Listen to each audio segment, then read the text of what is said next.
জীবনটা যে কতই না কষ্টের হতে পারে তা মাঝে মাঝেই টের পাই। বিশেষ করে যখন মা বাবার কাছ থেকে প্রয়োজনে টাকা চায়, তবে দোষটা তাদেরকে দেয়া কখনই ঠিক হবে না। কারণ সর্বোচ্চ চেষ্টা করেও যখন আমাদের চাহিদা মেটাতে পারে না, তখন আমাদের চেয়ে তারাই বেশি কষ্ট পায়।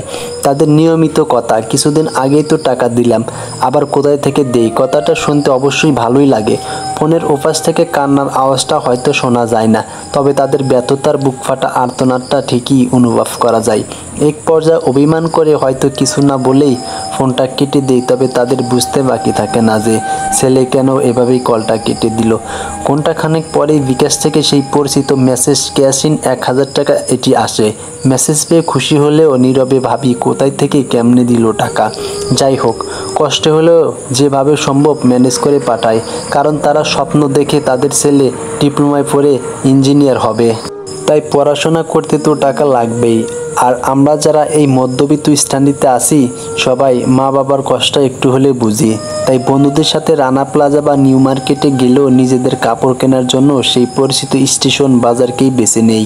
এই ক্ষেত্রে বন্ধুদের চেয়ে আমাদের সময় একটু বেশি লাগে, সবার সাথে যাতে মেনে চলা যায় এই ভেবে যাচাই বাছাইয়ে তো একটু সময় লাগেই। খাবার দাবারের বেলায় আমাদের ভাগ্য কখনোই চাইনিজ বা ফাস্টফুড জোটে না।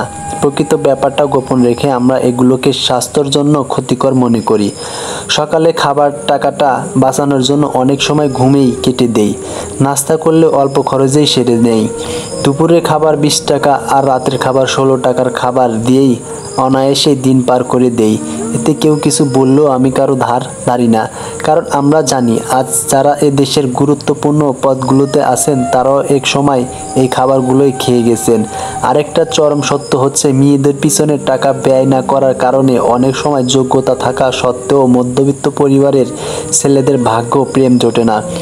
সত্যটা স্বীকার করলেও আমি বলি, পলিটেকনিক লাইফে প্রেম করা যাবে না। ভবিষ্যতে প্রতিষ্ঠিত হতে হলে বেশি করে পড়াশোনা করা দরকার। তাই রাত জেগে ফোনে কথা বলার মতো সময় আমাদের নেই। এখানে কিন্তু ফ্যাক্সি লোডের ব্যাপারটাও গোপন। সত্যি কথা বলতে কি, 10 টাকা বা 20 টাকার উপর ফ্যাক্সি লোড দেওয়ার সাহস সাধারণত মধ্যবিত্ত পরিবার ছেলেদের হয় না। তবে কিভাবে সবার সাথে মেনে চলতে হয় সেটা আমাদের ভালোভাবেই জানা আছে।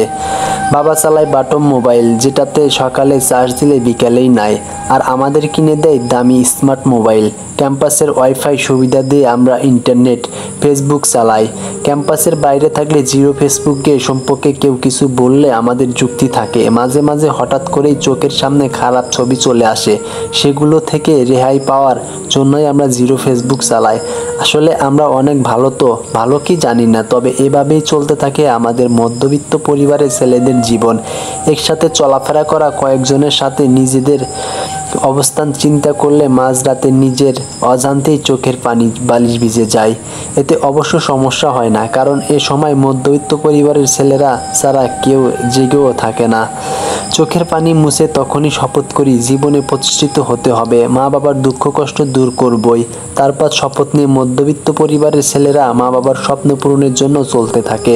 তখন সে ছিটকে পড়ে ওইসব বড় লোকদের অবৈধ টাকার কারণে। গল্পটি কেমন লেগেছে কমেন্টে জানাতে ভুলবেন না।